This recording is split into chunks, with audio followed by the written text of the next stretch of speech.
আমাকে একটি বিষয় দেওয়া হয়েছে। বিষয়টি হলো ইমাম আবু হানিফা রাহিমাহুল্লাহ এর প্রকৃত আকীদা।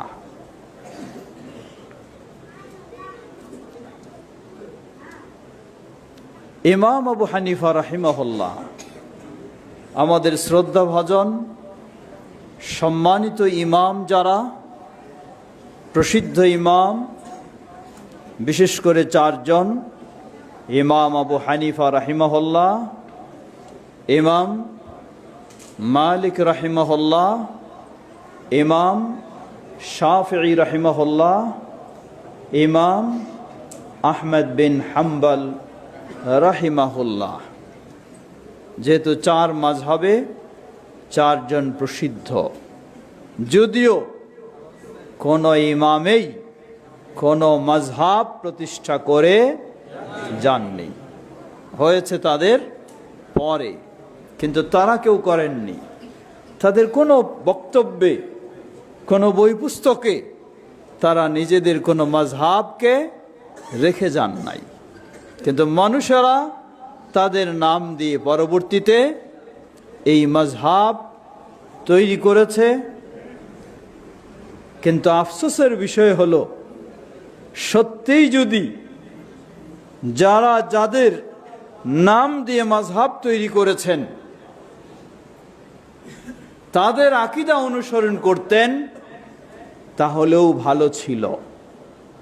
কিন্তু আফসোসের সাথে বলতে হয়, যারা ইমাম আবু হানিফা রাহিমাহুল্লাহর নাম দিয়ে হানাফি মাযহাব তৈরি করেছেন তারা ইমাম আবু হানিফা রাহিমাহুল্লাহর আকীদা মানেন না। যারা ইমাম মালিক রাহিমাহুল্লাহর নাম দিয়ে মালিকি মাযহাব তৈরি করেছেন তারা ইমাম মালিক রাহিমাহুল্লাহর আকীদা মানেন না। যারা ইমাম শাফিঈ রাহিমাহুল্লাহর নাম দিয়ে মাযহাব তৈরি করেছেন তারা ইমাম শাফিঈ রাহিমাহুল্লাহর আকীদা মানেন না। শুধুমাত্র তুলনামূলক ইমাম আহমদ বিন হাম্বল রাহিমাহুল্লাহ নামে মাযহাবে যারা রয়েছেন তারা ইমাম আহমদ বিন হাম্বল রাহিমাহুল্লাহ সেই সঠিক আকীদাকেই ধরে রেখেছেন। আর বাকি তিন মাযহাবে, হানাফি মাযহাবে এসে গেছে মাতুরিদি আকীদা, মালিকি এবং শাফিঈ মাযহাবে এসে গেছে আশাইরি আকীদা। নেই সেই ইমামদের আকীদা। তাই বিষয়টি আরো অতীব দুঃখের বিষয়। এজন্য আমরা সকলকে আহ্বান জানাবো, আসুন ইমামদের সেই প্রকৃত আকীদাকে প্রকাশ করুন, সেই আকীদার উপরেই প্রতিষ্ঠিত থাকার চেষ্টা করুন। না হলে আপনাদের সত্যতার প্রমাণ আপনারা দিতে পারবেন না, মিথ্যার আশ্রয়। ইমাম আবু হানিফা রাহিমাহুল্লাহ,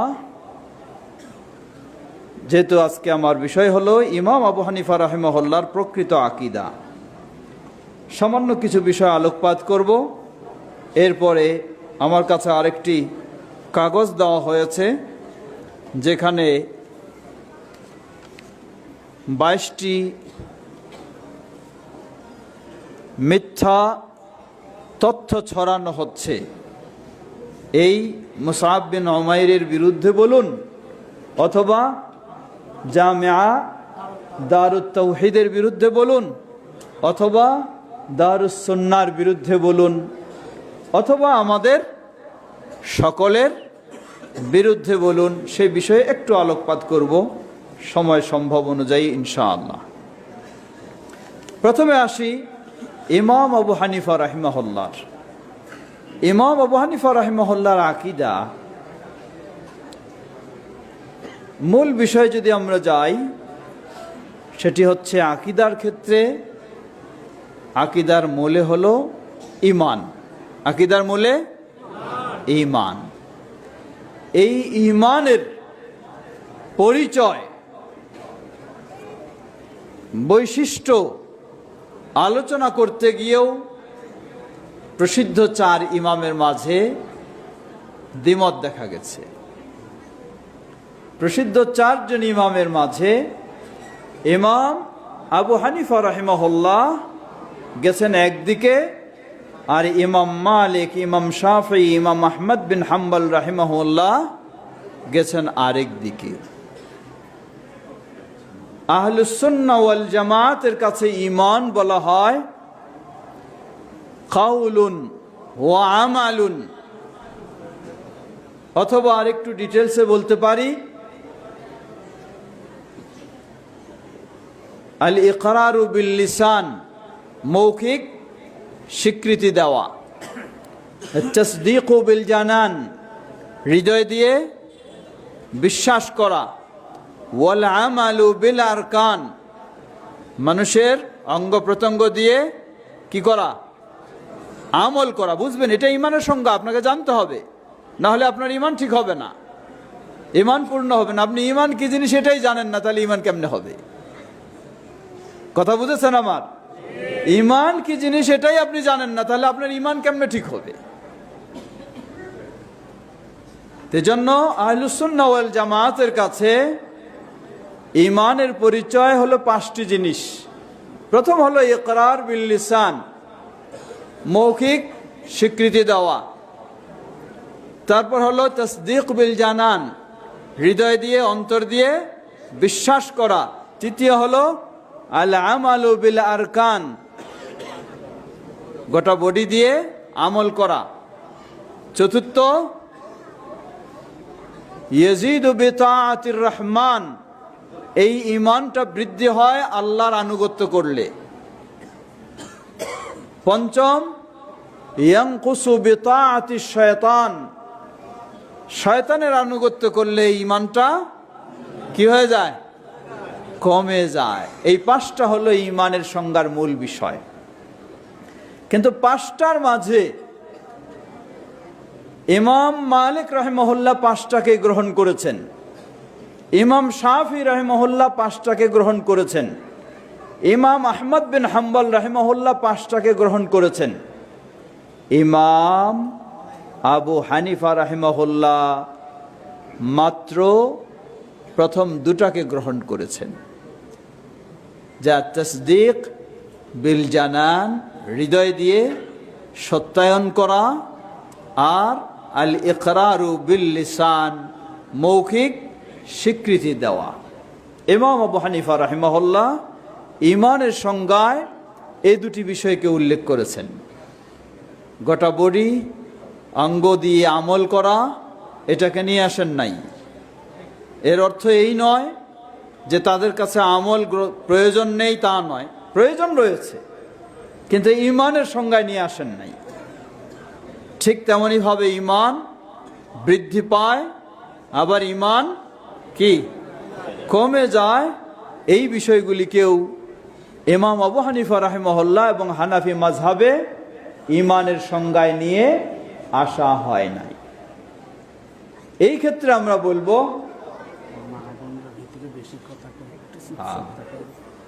এই ক্ষেত্রে আমরা বলবো যে ঈমানের পরিচয় সংজ্ঞায় প্রসিদ্ধ 3 ইমাম একদিকে গেছেন মূলত কোরআন এবং সুন্নাহর আলোকে।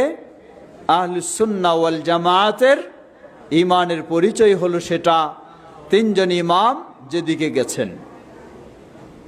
আর ইমাম আবু হানিফা রাহিমাহুল্লাহ একাই যেদিকে গেছেন, এটি সেই দৃষ্টিকোণ থেকে ঈমানের পরিপূর্ণ সংজ্ঞা নয়। আমাদের মাঝে উপস্থিত রয়েছেন ভাইয়েরা, রয়েছেন পর্দার আড়ালের মা বোনেরা। পর্দার আড়ালের মা বোনেরা, আপনারা অনেক কষ্ট করে এসেছেন, বাড়িঘর ছেড়ে এসেছেন, কিন্তু এখানে এসে যদি গল্প গুজবেই ব্যস্ত হন, তাহলে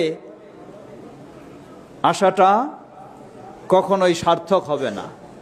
এজন্য আমি অনেক সময় একটু বলি যে সহিহুল বুখারীর হাদিসে এসেছে, আল্লাহ রাসূল সাল্লাল্লাহু আলাইহি সাল্লাম বললেন যে আমাকে জাহান্নাম দেখানো হলো। জাহান্নামী অধিকাংশ কারা? হ্যাঁ, নারীরা। পর্দার আড়ালের বোনেরা স্মরণ করবেন, আমরা সব জায়গায় মাহফিলে দেখছি উপস্থিত পুরুষের বেশি না নারীদের? অনেক মাহফিলে দেখি নারীরাই বেশি। তাহলে এখন বলুন তো, রাসূল সাল্লাল্লাহু আলাইহি ওয়াসাল্লামকে জাহান্নাম দেখানো হলো, তিনি দেখলেন জাহান্নামে অধিকাংশ জাহান্নামীরা হলো কারা? পুরুষ না নারী? নারী। আবার মাহফিলেও সম্মেলনেও আমরা দেখছি অধিকাংশ কারা? তাহলে মিলটা কোথায়? মাহফিলে আসার কারণেই কি জাহান্নামে? তা তো হতে পারে না। তাহলে সমস্যা কোন জায়গায়? সমস্যা হলো মা বোনেরা মাহফিলে আসেন, কনফারেন্সে আসেন, কিন্তু এসে তারা কনফারেন্সে বক্তব্য শুনেন না, নিজেরা বক্তব্য দিয়ে ব্যস্ত থাকেন।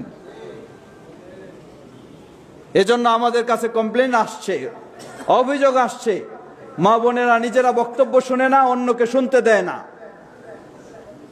যদি এটাই হয় এখানে আসার, তাহলে পরিণতি তো ঠিকই জান্নাতে না জাহান্নামে? রাসূল সাল্লাল্লাহু আলাইহি সাল্লাম সেই তথ্যই দিয়েছেন। নারীদের কাজ হলো এই অবাধ্য হওয়া বেশি। আপনি মাহফিলে এসে অবাধ্য হলেন, তাহলে আসার কি প্রয়োজন ছিল আপনার? সুতরাং মা বোনদেরকে স্মরণ করে দেব আমরা, কেউ যদি বক্তব্য শোনার ইচ্ছা পোষণ করেন, মনোযোগ সহকারে বক্তব্য শুনবেন। না হলে আপনি চলে যান বাসায়, সময়টা কাজে লাগবে, ঘুমাবেন, বিশ্রাম নেবেন, পরিবারের কাজ করবেন। এখানে এসে বক্তব্য নয়। আল্লাহ সকলকে হেদায়েত দান করুন। কত মানুষ দূর দূরান্ত থেকে এসেছেন, আলোচক বৃন্দ দূর দূরান্ত থেকে এসেছেন, আর আপনি এখানে এসে গল্প গুজব করে সময়টা নষ্ট করবেন, অন্য কেউ শুনতে দেবেন না। এটি কখনো ভালো মানুষের পরিচয় নয়। আল্লাহ হেদায়েত দান করুন। ফিরে আসি, আমরা বলছিলাম ঈমানের সংজ্ঞায় তিন প্রসিদ্ধ ইমাম গেছেন একদিকে, সেই সংজ্ঞার দিকে গেছেন ইমাম বুখারী, ইমাম মুসলিম, প্রসিদ্ধ ইমামগণ। সেই সংজ্ঞার দিকে রয়েছেন সাহাবায়ে কেরাম, সেই সংজ্ঞায় পরিচয় পাওয়া যায় নবী মুহাম্মদ সাল্লাল্লাহু আলাইহি ওয়াসাল্লাম থেকে। বলেন কেমনে? যেমন একটি হাদিস, ছোট্ট হাদিস, আল্লাহ রাসূল সাল্লাল্লাহু আলাইহি ওয়াসাল্লাম বললেন, ঈমানের শাখা প্রশাখা কতগুলি? 70-এরও অধিক। আফদালুহা কাউলু লা ইলাহা ইল্লাল্লাহ ওয়া আদনাহা ইমাতাতুল আযা আনিত তারিক ওয়াল হায়াউ শু'বাতুম মিনাল ঈমান। বললেন যে ঈমানের শাখা প্রশাখা 70-এরও অধিক, তার মাঝে শ্রেষ্ঠ হলো লা ইলাহা ইল্লাল্লাহ, আর নিম্ন শাখা হলো রাস্তা থেকে কষ্টদায়ক বস্তু সরিয়ে দেওয়া, আর শাখাগুলির মাঝে একটি হলো আল হায়া, লজ্জা হলো একটি। এই হাদিস নিয়ে যদি আপনি চিন্তা করেন, ঈমানের শাখা যদি 70-এর অধিক হয়, তার মাঝে একটা হলো কাউলু লা ইলাহা ইল্লাল্লাহ, মানে কি? বলা, তাই না? বলা। দ্বিতীয় হায়া, লজ্জা শরম, এটা কি মুখ দিয়ে বলার জিনিস? হাত দিয়ে করার জিনিস? এটা কিসের কাজ? হৃদয়ের কাজ। তৃতীয় ইমাতাতুল আযা, রাস্তা থেকে কষ্টদায়ক সরিয়ে দেওয়া, এটা কি মুখ দিয়ে না হৃদয় দিয়ে? না, এটা হয় হাত দিয়ে নয় পা দিয়ে, হয় হাত দিয়ে নয় পা দিয়ে। তাহলে এই হাদিসেই বলে দিচ্ছে কি, ঈমানের প্রথম তিনটি বিষয় হলো মৌখিক স্বীকৃতি, হৃদয়ের সত্যায়ন এবং কি অঙ্গ প্রত্যঙ্গের কাজ। এখন আসুন আবার এই হাদিসকে আবার চিন্তা করুন আরেক দিক থেকে। এই হাদিসে আল্লাহ রাসূল সাল্লাল্লাহু আলাইহি ওয়াসাল্লাম বললেন ঈমানের শাখা প্রশাখা 70-এরও অধিক। এর মানে কি সবারই মাঝে তো 70-এর অধিক আছে? আছে না। কারো কাছে 10টা, কারো কাছে 20টা, কারো কাছে 30টা, কারো কাছে 40টা, কারো কাছে 50টা, কারো কাছে 60টা, ঠিক কি না? সবাই কি সমান? কখনো সবাই সমান নয়। তাহলে অটোমেটিক কি একজন থেকে আরেকজনের ঈমান কম বেশি আছে কি না? অবশ্যই। ঈমানের কম বেশির বিষয়টা দুই দিক থেকে। এক হলো আমরা সবাই ইমানের দিক থেকে সমান নই, কারো কম কারো বেশি। দ্বিতীয়, আমি একজন ব্যক্তি হিসাবেও সব সময়ে সমান ইমানে নই। সামনে আসতেছে কি মাস? রমাদান মাস। সবাই বুঝি না? কি বুঝি? ইমান কমে যায়। হ্যাঁ, সবাই বুঝি ইমানটা বেড়ে যায়। তাহলে বোঝা যায় যে একটা মানুষেরও ইমানটা সবসময় কি না, সমান থাকে না, কখনো কমে কখনো বেড়ে যায়। তাহলে এই বাস্তব জিনিসগুলি এবং রাসূল সাল্লামের ওই হাদিস, যার মাঝে ইমানের যত শাখা থাকবে তার ইমানটা কি তত মজবুত, তত পরিপূর্ণ, আর যার মাঝে যত কম থাকবে তার ইমানটা তত দুর্বল। আবার একটু গভীরে যান, আল্লাহ রাসূল সাল্লাল্লাহু আলাইহি ওয়াসাল্লাম বললেন, ইমাতাতুল আদা আনিত তারিক, রাস্তা থেকে কষ্টদায়ক বস্তু সরিয়ে দেওয়া হলো কি? সরিয়ে দেওয়া ইমানের বিষয়। তাহলে আমরা কি সেই ক্ষেত্রেও সবাই সমান না? রাস্তা দিয়ে চলছি, চলতে চলতে কারো চোখে ছোট্ট একটি কষ্টদায়ক দেখলেও সে স্থির থাকতে পারে না, এটাকে সরানোর চেষ্টা করে। আবার কেউ কি করে? কষ্টদায়ক বস্তুগুলি রাস্তায় ফেলে দিচ্ছে। তাহলে দুইজনের ইমান কি সমান নাকি? কখনোই নয়। এই কাজটাই বলে দিচ্ছে দুইজনের ইমান সমান নয়। আল হায়া, হায়া শুবাতুম মিনাল ঈমান, এটা একটা ইমানের অংশ, এটা একটা ইমানের শাখা। তো এই হায়ার ক্ষেত্রে কি সবাই সমান? একজন ব্যক্তি দাড়ি কাটতে লজ্জা পায়, আর একজন ব্যক্তি দাড়ি রাখতে লজ্জা পায়, ঠিক না? একজন মেয়ে মানুষ বেপরদায় চলতে লজ্জা পায়, আরেকজন মেয়ে মানুষ পর্দায় চলতে লজ্জা পায়। যেই মেয়ে মানুষ মুসলিম ঘরের সন্তান, জন্মসূত্রে মুসলিম, বেপরদায় সবসময় চলে, তারে যদি বলা হয় তুমি কেন মাথায় কাপড় দিয়ে বের হও না, সে মাথায় কাপড় দিতে কি পাচ্ছে? লজ্জা পাচ্ছে। আর যে সব সময় হেজাব নিয়ে থাকে, তাকে যদি বলেন তুমি মাথা খুলে বের হও, কি কি পায়? লজ্জা পায়। তাহলে দেখুন পার্থক্য কি, এখন দেখুন। সুবহানাল্লাহ। সুতরাং কোরআন সুন্নাহ অসংখ্য বলে দিচ্ছে, এটা হাদিসের দলিল। কোরআনুল কারীম আল্লাহ সুবহানাহু ওয়া তাআলা কি বলেন? ইন্নামাল মুমিনুনা আল্লাযীনা ইযা যুকিরাল্লাহ ওয়াজিলাত কুলুবুহুম ওয়া ইযা তুলিয়াত আলাইহিম আয়াতুহু যাদাতুহুম ঈমানা। ইন্নামাল মুমিনুন, প্রকৃত মুমিন তারা, ইযা যুকিরাল্লাহ ওয়াজিলাত কুলুবুহুম, আল্লাহর কথা বললে কি হয়? হৃদয় কেঁপে ওঠে। ওয়া ইযা তুলিয়াত আলাইহিম আয়াতুহু, তাদের কাছে আল্লাহর আয়াত পাঠ করা হলে যাদাতুহুম ঈমানা, তাদের ঈমানটা কি হয়? বৃদ্ধি হয়ে যায়। সাহাবায়ে কেরাম পরস্পরে একজন আরেকজনকে দেখা হলে বলতেন, তাআলাউ নাজলিসু ওয়া নাজদাদু ঈমানা, আসো একটু বসি, বসে আমরা দ্বীনি বিষয় নিয়ে আলোচনা করে ঈমানটাকে একটু বাড়ায় নেই। সুবহানাল্লাহ। আসলে বাস্তব। আপনি এই সময়টা এই মসজিদে এই কনফারেন্সে বসে আছেন, এটা যদি এখানে বসে না থেকে চায়ের স্টলে বসে থাকতেন, তাহলে কি অবস্থাটা দাঁড়াতো? এখানে বসার কারণে আপনার ঈমান কি হচ্ছে? ঈমানের পাওয়ারটা বৃদ্ধি হচ্ছে, নবায়ন হচ্ছে, মজবুত হচ্ছে। অপরদিকে আপনি যদি কি করতেন? আপনি যদি চায়ের স্টলে বসে থাকতেন, তাহলে কি হতো? বিভিন্ন গল্প গুজব, মিথ্যাচার ইত্যাদি ইত্যাদি, এগুলি থেকে কি হতো? ঈমানটা অবশ্যই কি গুনাহের কাজে লিপ্ত থাকার কারণে দুর্বল হয়ে যেত। প্রিয় ভাইয়ের আমার, সুতরাং কোরআন এবং সুন্নাহ বলে আহলুস সুন্নাহ ওয়াল জামাতের আকীদা হলো ঈমানের মূল কয়টা জিনিস?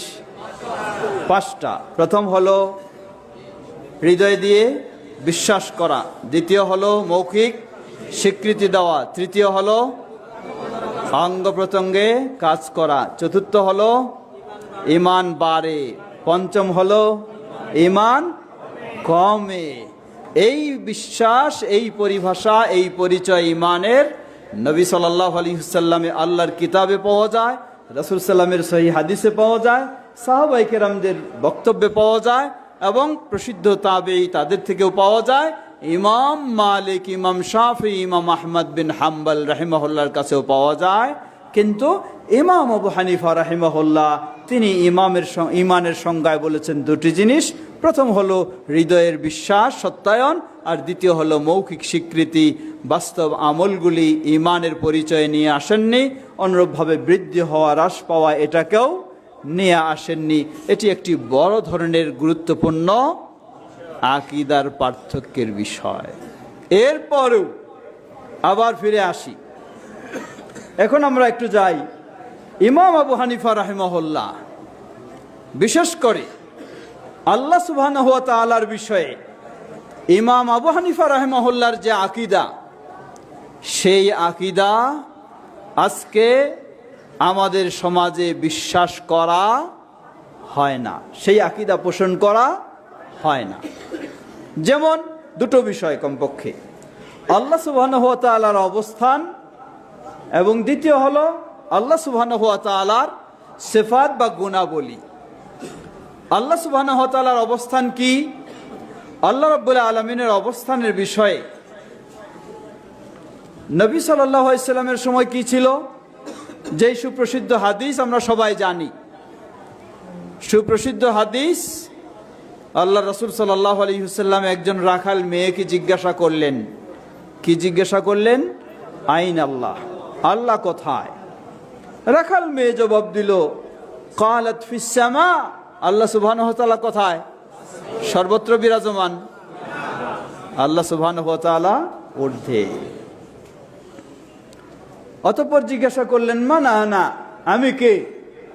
সেই রাখাল মেয়ে বললেন, আনতা রাসূলুল্লাহ সাল্লাল্লাহু আলাইহি ওয়াসাল্লাম, আপনি আল্লাহর রাসূল। তিনি ঘোষণা দিলেন, সাহাবীকে বলে দিলেন, আতিকহা ফা ইন্নাহা মুমিনা, তুমি তাকে আজাদ করে দাও, কারণ সে কি? ঈমানদার নারী, ঈমানদার নারী। তাহলে রাসূল সাল্লাল্লাহু আলাইহি ওয়াসাল্লাম ঈমান পরীক্ষার জন্য এই প্রশ্ন করতেন। আর আজকে আমাদের মুফতি সাহেবরা বলে যে আল্লাহ কোথায়, এই ধরনের কথা বললে নাকি আল্লাহর প্রতি কি হয়ে যায়? বেয়াদবি হয়ে যায়। তাহলে যদি আল্লাহ কোথায় এই ধরনের প্রশ্ন করলে বেয়াদবি হয়ে যায়, এই প্রশ্ন কে করেছেন সর্বপ্রথমে? লা হাওলা ওয়ালা কুওয়াতা ইল্লা বিল্লাহ। কত বড় বেয়াদব তাহলে তারা, যারা বলে বেয়াদবি হয়ে যায়, মানে কাকে বেয়াদব বানালেন? তাহলে বেয়াদব, বড় বেয়াদব কে? যারা বলে বেয়াদবি হয়ে যায় তারাই কি বড় বেয়াদব। কারণ আল্লাহ রাসূল সাল্লাল্লাহু আলাইহি ওয়াসাল্লাম স্বয়ং নিজেই প্রশ্ন করেছেন, হাদিস সহিহ মুসলিম, অস্বীকার করার সুযোগ নেই।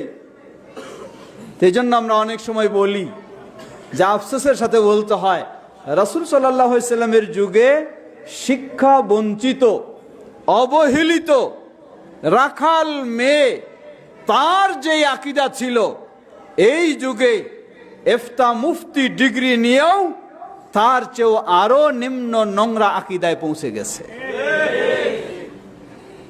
কারণটা কি?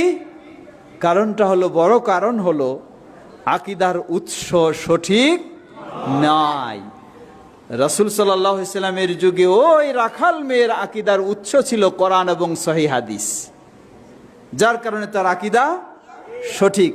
আর এই যুগে এত পণ্ডিতদের আকীদার উৎস হয়ে গেছে হয় নিজের মাযহাব, নয় নিজের তরিকা, নয় বুজুর্গানের দিন, নয় বাপদাদা, যার ফলে আকীদার অবস্থা এই পর্যায়ে।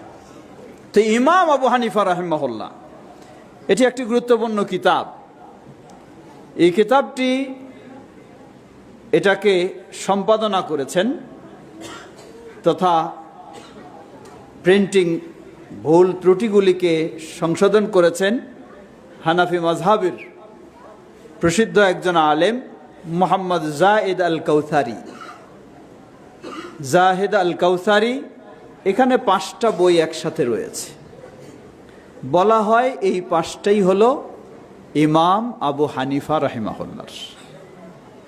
একটা হলো আল আলিম ওয়াল মুতাআল্লিম, দ্বিতীয় হলো আল ফিকহুল আবসাত, তৃতীয় হলো আল ফিকহুল আকবার, চতুর্থ হলো রিসালাতু আবি হানিফা, পঞ্চম হলো আল ওয়াসিয়া। এই 5টি। তো 5টার মধ্যে মূলত সবগুলি ইমাম আবু হানিফা রাহিমাহুল্লাহর সরাসরি নিজ হাতে লেখা নয়। তিনি হয়তো ছাত্রকে বক্তব্য শুনিয়েছেন, ছাত্ররা সেগুলি থেকে সংকলন করে ইমাম আবু হানিফা রাহিমাহুল্লাহর নাম দিয়ে সেগুলিকে প্রকাশ করেছেন। কিন্তু যেটাকে বেশি বলা হয় ইমাম আবু হানিফা রাহিমাহুল্লাহর, সেটা হলো আল ফিকহুল আকবার। আল ফিকহুল আকবার মনে রাখবেন। ইমাম আবু হানিফা রাহিমাহুল্লাহর আকীদার বিষয়ের বই কি? আল ফিকহুল আকবার। আল ফিকহু, ফিকহ মানে ফিকহি মাসআলা মাসাইল আমরা বুঝি, ওযু গোসলের মাসআলা হলো ফিকহি মাসআলা। কিন্তু ইমাম আবু হানিফা এটার নামকরণ করা হলো আল ফিকহুল আকবার, মানে সবচেয়ে বড় ফিকহ, সবচেয়ে বড় ফিকহ। অথচ এই সবচেয়ে বড় ফিকহের মাঝে কোন রকমের, এই বড় ফিকহের মাঝে, এই বড় ফিকহের মাঝে কোন রকমের ওযু গোসল বা ইত্যাদি মাসআলা মাসাইল নিয়ে আসা হয়নি। নিয়ে আসা হয়েছে শুধুমাত্র আল্লাহ সুবহানাহু ওয়া তাআলা এবং ঈমানের মৌলিক, আকীদার মৌলিক বিষয়গুলি। সুতরাং এটাই হলো ইমাম আবু হানিফা রাহিমাহুল্লাহর কাছে আল ফিকহুল আকবার। কিন্তু আফসোসের সাথে বলতে হয় আজকে সেটার হানাফি মাযহাবের ভাইয়েরা অধিকাংশই এই কিতাবেই চিনেন না, এই কিতাবেই জানেন না, জানলেও এটা বালিশের নিচে লুকায় রাখছে, প্রকাশ করে না। কারণ এটা যদি প্রকাশ করে তাহলে প্রচলিত আল্লাহ সুবহানাহু ওয়া তাআলার বিষয়ে যে তথাকথিত নিরাকারের আকীদা পোষণ করা হয়, আল্লাহর সিফাতগুলিকে অস্বীকার করে, এবং আল্লাহ সুবহানাহু ওয়া তাআলা সসত্তায় সর্বত্র বিরাজমান, এই কথাগুলি বলা হয়, তাহলে ইমাম আবু হানিফা রাহিমাহুল্লাহর এই বর্ণনার আলোকে বা এই কিতাবের আলোকে এগুলি হলো কুফরি আকীদা। নিজেরাই ইমাম আবু হানিফা রাহিমাহুল্লাহর ঘোষণা অনুযায়ী কিসে ইমানে না কুফরিতে? কুফরিতে। লক্ষ্য করুন, ইমাম আবু হানিফা রাহিমাহুল্লাহ, যেটা আল ফিকহুল আবসাতে এসেছে, ইমাম আবু হানিফা রাহিমাহুল্লাহ তিনি বলেন, কথাটা কত গুরুত্ব দিয়ে বলেছেন। তিনি বলেন, মান ক্বালা লা আ'রিফু রাব্বি ফিস সামা আও ফিল আরদি ফাকাদ কাফারা ওয়া কাযা মান ক্বালা ইন্নাহু আলাল আরশি ওয়ালা আদরি আল আরশ ওয়ালা আদরি আল আরশ আফিস সামাই আও ফিল আরদি। ইমাম আবু হানিফা রাহিমাহুল্লাহ বলেন, যে ব্যক্তি বলবে আমি জানি না, রব্বি ফিস সামা, আমার রব উপরে আছে না জমিনে আছে, এটা জানি না, আমার জানা নাই, ফাকাদ কাফারা, ইমাম আবু হানিফা রাহিমাহুল্লাহ বলেন সে কি? কুফরিতে লিপ্ত হয়েছে, তার ঈমান নেই, কুফরিতে চলে গেছে সে। কেন? অন্য বর্ণনায় এসেছে, লিআন্নাল্লাহ তাআলা ক্বাল আর রহমানু আলাল আরশি ইস্তাওয়া, কারণ স্বয়ং আল্লাহ সুবহানাহু ওয়া তাআলা ঘোষণা দিয়েছেন আল্লাহ কোথায়? আরশের উপরে।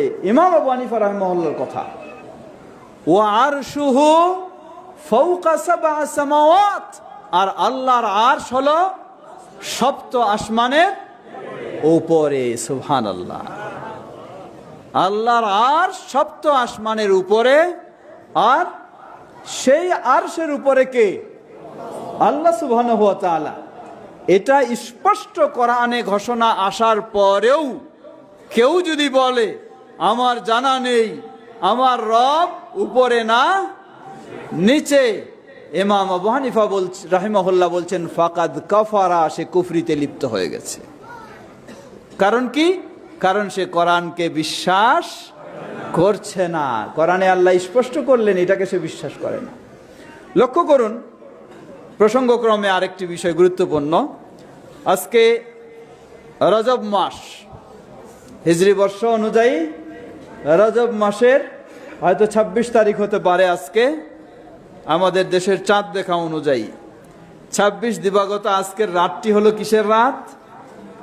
হ্যাঁ, আজকের রাতটি হবে শবে মেরাজের রাত। এই সবে মেরাজের রাতের কত ফজিলত বর্ণনা করা হয়।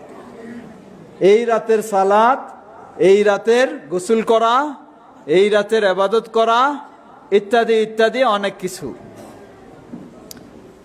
এই মেরাজের বিষয়টি নিয়ে এক নম্বর হলো এই তারিখ ঠিক নয়, ভিত্তিহীন।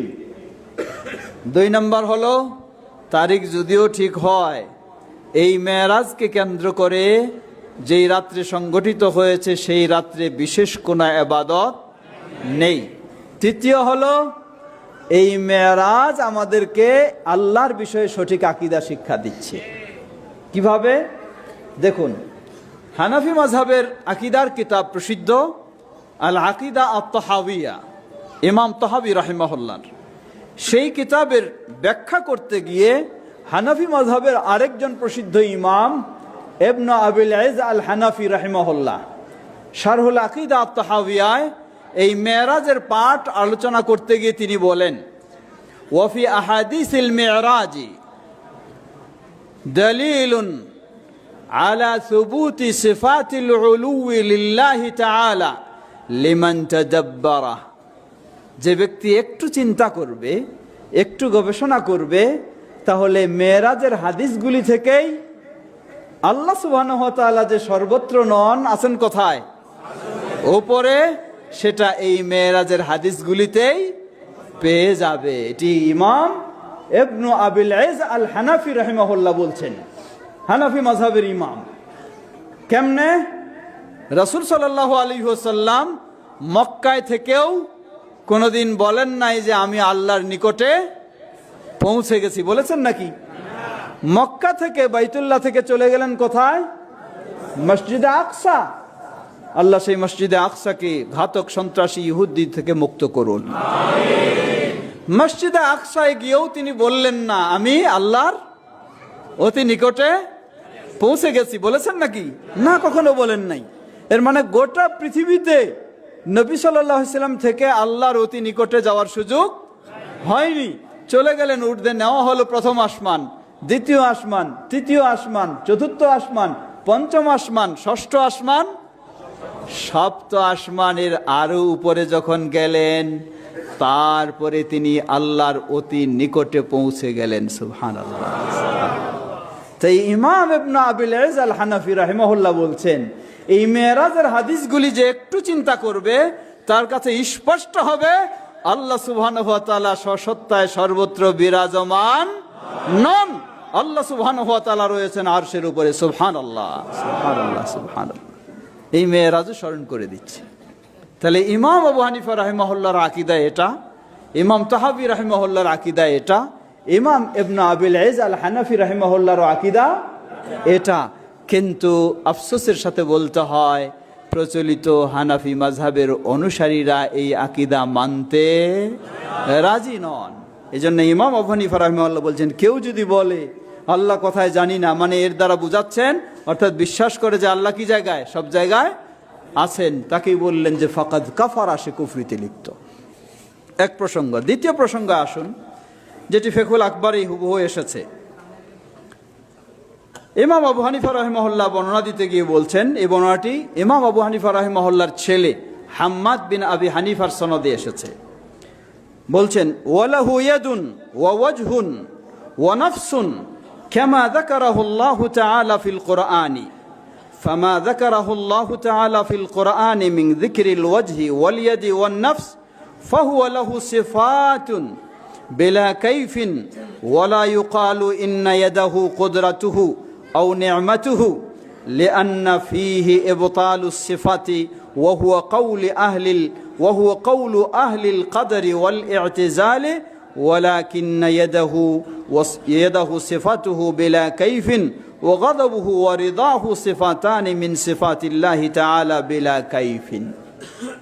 ইমাম সারাংশ সংক্ষিপ্ত, সময় যেহেতু শেষ, ইমাম আবু হানিফা রাহিমাহুল্লাহ বলছেন, আল্লাহ সুবহানাহু ওয়া তাআলার হাত, আল্লাহর চেহারা, আল্লাহর নফস, এই সব কিছু আল্লাহ রাব্বুল আলামিন কোরআনে আলোকপাত করেছেন। কোরআনে আল্লাহ রাব্বুল আলামিন এগুলি উল্লেখ করেছেন। সুতরাং কোরআনে আল্লাহ সুবহানাহু ওয়া তাআলা নিজের যেগুলি উল্লেখ করেছেন, এগুলি হলো আল্লাহ রাব্বুল আলামিনের সিফাত বা গুণাবলী। বেলা কাইফিন, আমরা কখনো বলবো না আল্লাহর হাত তাহলে কেমন, তা বলতে পারবো না, বা এই রকম অমুকের মতো তা বলতে পারবো না। কারণ আল্লাহ আমাদেরকে জ্ঞান দিয়েছেন যে আল্লাহর হাত রয়েছে, কিন্তু কেমন এই জ্ঞান আল্লাহ আমাদেরকে দেন নাই, তাই সেটি আমরা কিছু বলতে পারবো না। এতটুকু শুধু বিশ্বাস করব আল্লাহর কি রয়েছে, হাত রয়েছে। দ্বিতীয়, যেহেতু আল্লাহ আমাদেরকে নিষেধ করেছেন, তিনি বলেন লাইসা কামিসলিহি শাই ওয়া হুয়াস সামিউল বাসীর, আল্লাহ সুবহানাহু ওয়া তাআলার মতো মাখলুকের মাঝে কোনো কিছু নেই। সুতরাং বলা যাবে না যে আল্লাহর হাত বোধহয় আমাদের হাতের মতো, তা বলা যাবে না। এটাও বলা যাবে না, আবার অস্বীকারও করা যাবে না, আবার কুদরতি হাতও বলা যাবে না। ইমাম আবু হানিফা রাহিমাহুল্লাহ বলছেন ওয়ালা ইউকালু ইন্না ইয়াদাহু কুদরাতুহু আও নি'মাতুহু, কখনো বলা যাবে না আল্লাহর হাত মানে কুদরতি হাত বা আল্লাহর হাত মানে নেয়ামত, এটি কখনো বলা যাবে না। কেন?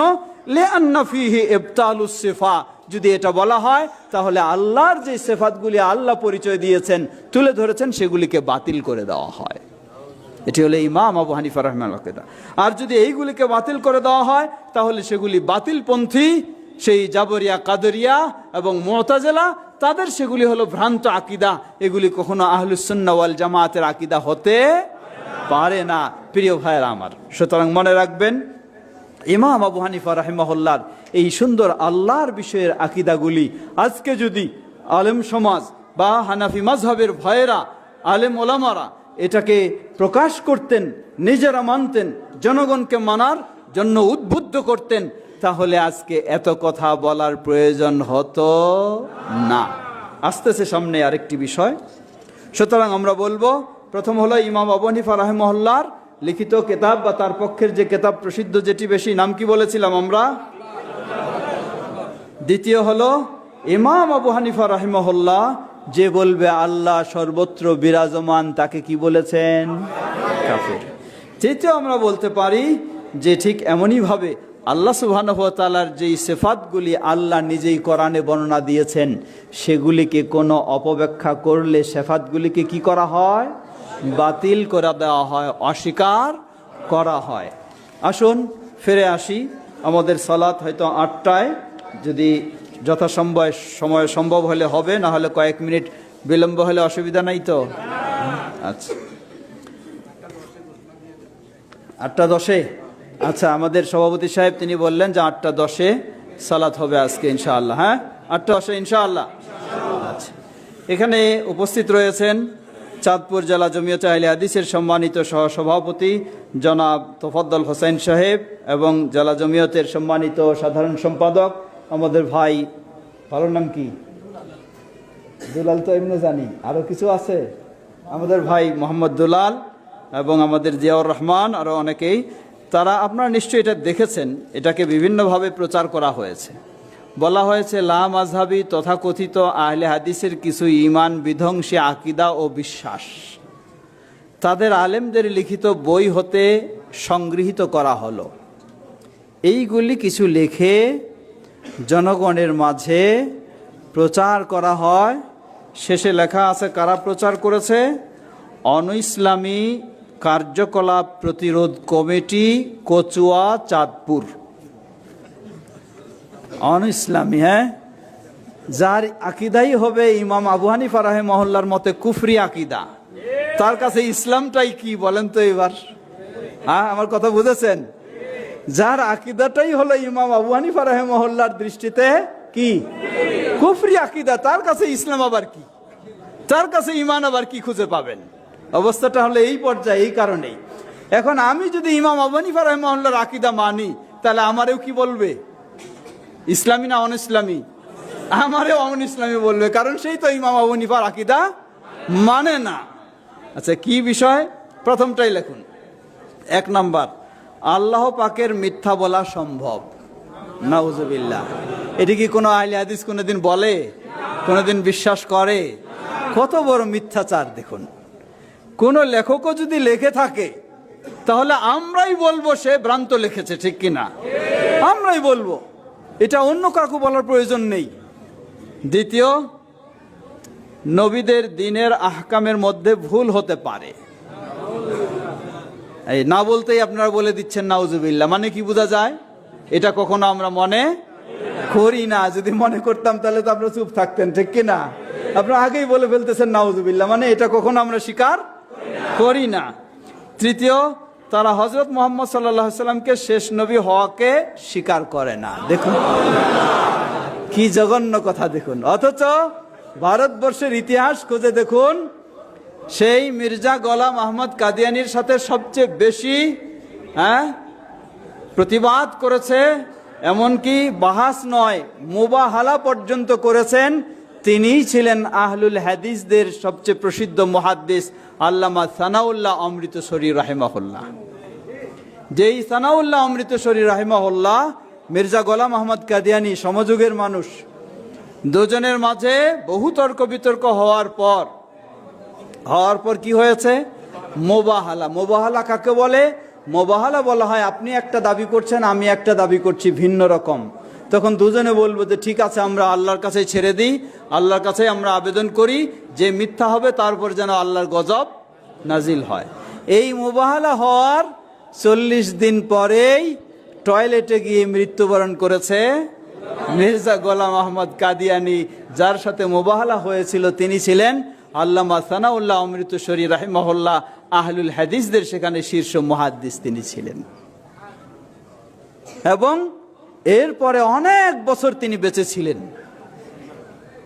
সুতরাং আহলুল হাদিস বাস্তব, আপনি বই পুস্তকে খুঁজে দেখুন, বই পুস্তকে আপনি খুঁজে পাবেন কাদিয়ানীদের বিরুদ্ধে সবচেয়ে বলিষ্ঠ শক্তিশালী কোরআন সুন্নাহর দলিল দিয়ে প্রতিবাদমূলক যিনি বই লিখেছেন তিনি হলেন আল্লামা ইহসান ইলাহি জহির রাহিমাহুল্লাহ। তিনি হলেন পাকিস্তানে আহলুল হাদিসদের জমিয়তে আহলুল হাদিসের একজন বড় বিশিষ্ট ব্যক্তি ছিলেন। আপনাদের সুসংবাদ জানাই, আগামী 7 এবং 8 তারিখ, কত? 7 এবং 8 তারিখে বাংলাদেশ জমিয়তে আহলে হাদিসের সেই আশুলিয়া বাইপাইল ক্যাম্পাসে 2 দিনব্যাপী ইন্টারন্যাশনাল কনফারেন্স অনুষ্ঠিত হবে ইনশাআল্লাহ। সেই কনফারেন্সে আল্লামা ইহসান ইলাহি জহিরের বড় ছেলে ইবতিসাম ইলাহি জহির তিনিও সেখানে আসবেন ইনশাআল্লাহ।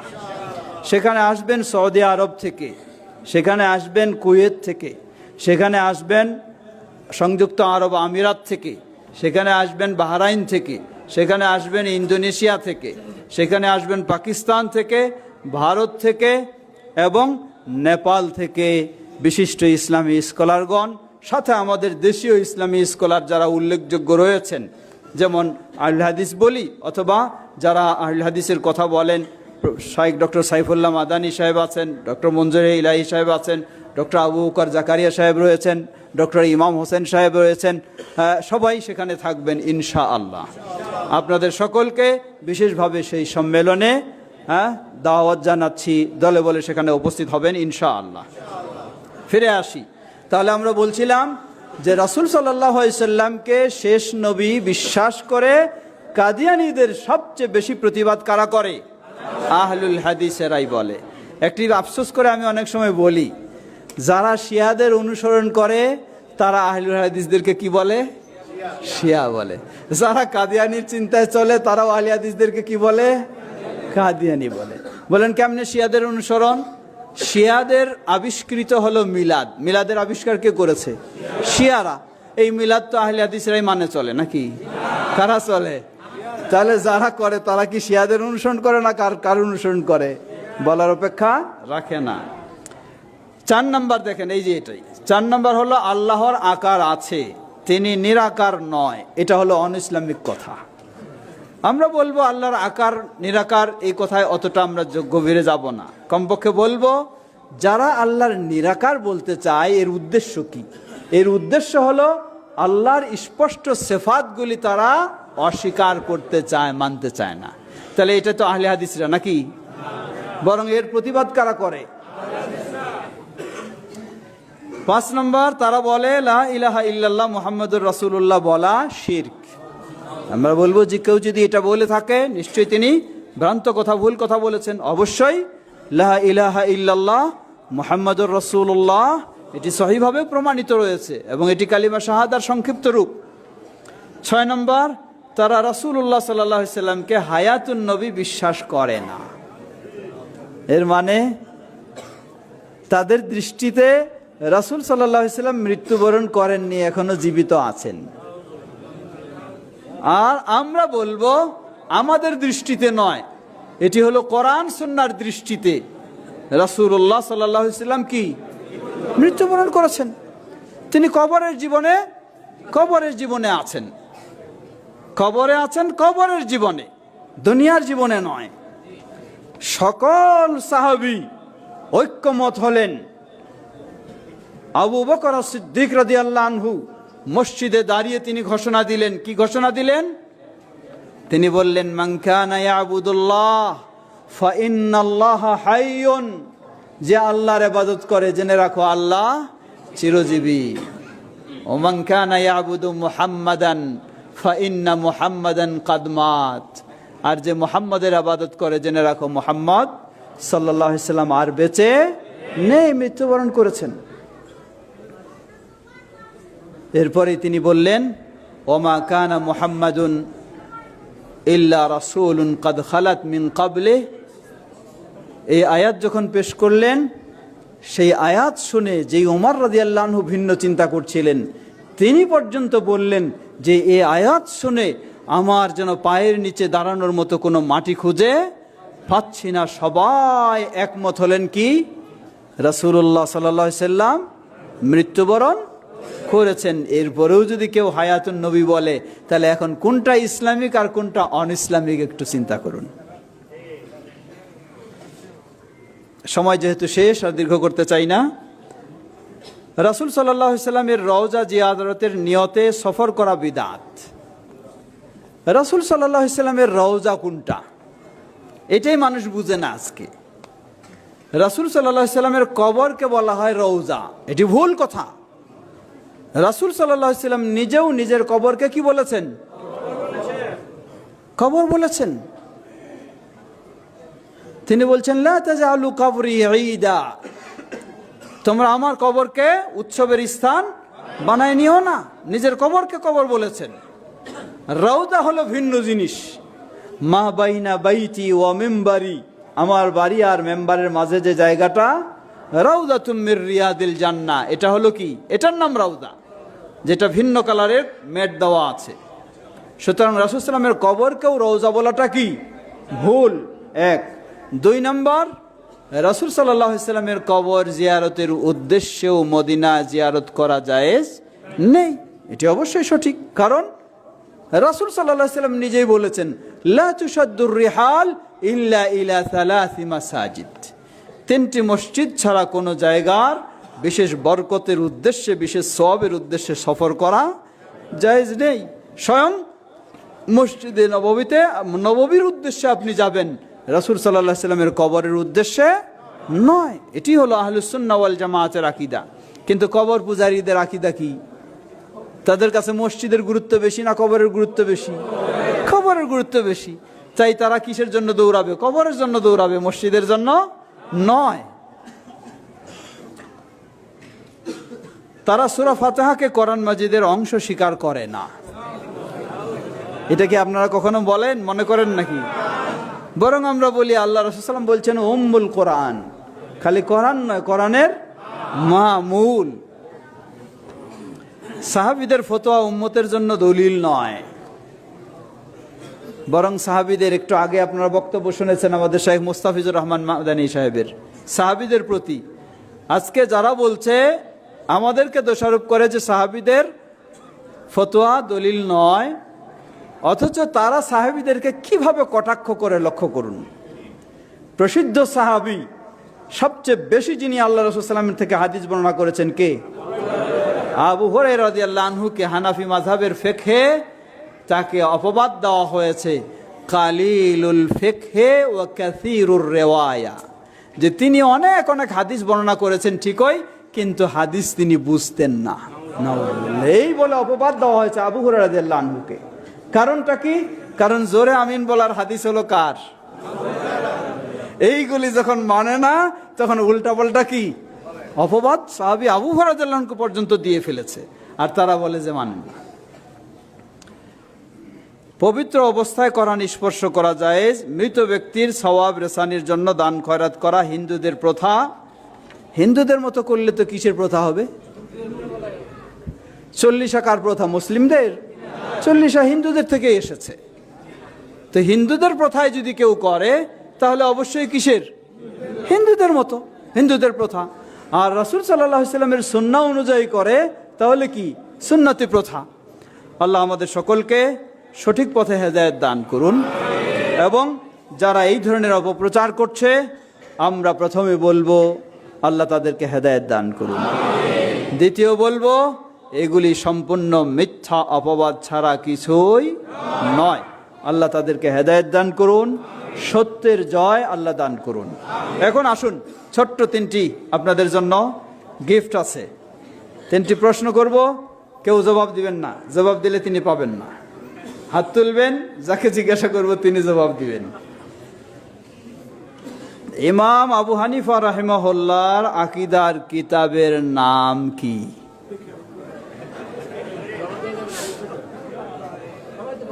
বিসমিল্লাহ, দাঁড়ান। আল ফিকহুল আকবার। আচ্ছা, পুরস্কার নেন, আসেন নিয়ে যান পুরস্কার। সাদপুর ইসলামী পাঠাগারের পক্ষ থেকে পুরস্কার। জাযাকাল্লাহ খাইর। শুকরান, শুকরান। দ্বিতীয় প্রশ্ন, আল্লাহ সর্বত্র বিরাজমান আকীদা পোষণকারীকে ইমাম আবু হানিফা রাহিমাহুল্লাহ কি বলেছেন?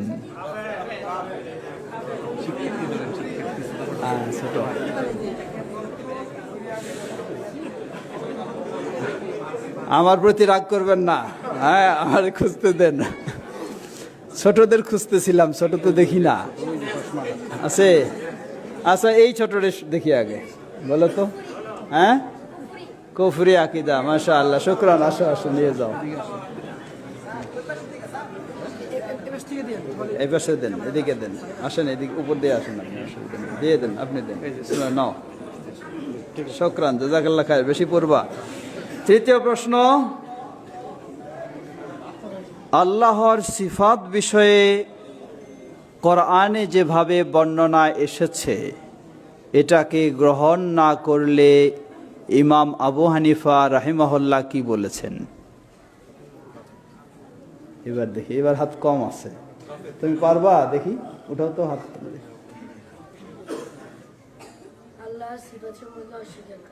আহসান, ধন্যবাদ। আল্লাহর সিফাতকে অস্বীকার করাই বাতিল বলেই করা, সেটা ধন্যবাদ পেয়েছো তুমি। এদিকে তাকাও না, দেন। শুকরান, জাযাকাল্লাহ খাইর। শুকরান লাকুম। কথা আর দীর্ঘ না করে এখানেই আমি শেষ করতে চাই। এখন সালাতের বিরতি।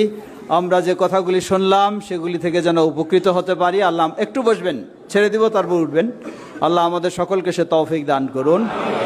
যেই সেন্টারে আমরা আছি এটি কি আপনাদেরকে আনন্দ লাগছে না? তাহলে এটার পিছনে আমাদের অবদান রাখতে হবে না? সবাই চেষ্টা করবো তো ইনশাআল্লাহ। আল্লাহ আমাদের 12 তলা ভবন হবে, বলুন আলহামদুলিল্লাহ। কিছু না পারলেও কমপক্ষে আল্লাহর কাছে একাগ্রতার সাথে দোয়া করবেন, আল্লাহ যেন এটা কবুল করে। এরপর সাধ্য অনুযায়ী সবাই চেষ্টা করবেন ইনশাআল্লাহ। শেষ কথা হলো, যে যেখানেই রয়েছেন সবাই আমাদের আকীদা যখন এক, আমাদেরকে ঐক্যবদ্ধ হয়েই থাকতে হবে ইনশাআল্লাহ। ওয়া আখির দাওয়ানা আনিল হামদুলিল্লাহি রাব্বিল আলামিন। সুবহানাকাল্লাহুম্মা ওয়া বিহামদিকা আশহাদু আল্লা ইলাহা ইল্লা আনতা আস্তাগফিরুকা ওয়া আতুবু ইলাইক। আসসালামু আলাইকুম ওয়া রাহমাতুল্লাহি ওয়া বারাকাতুহু।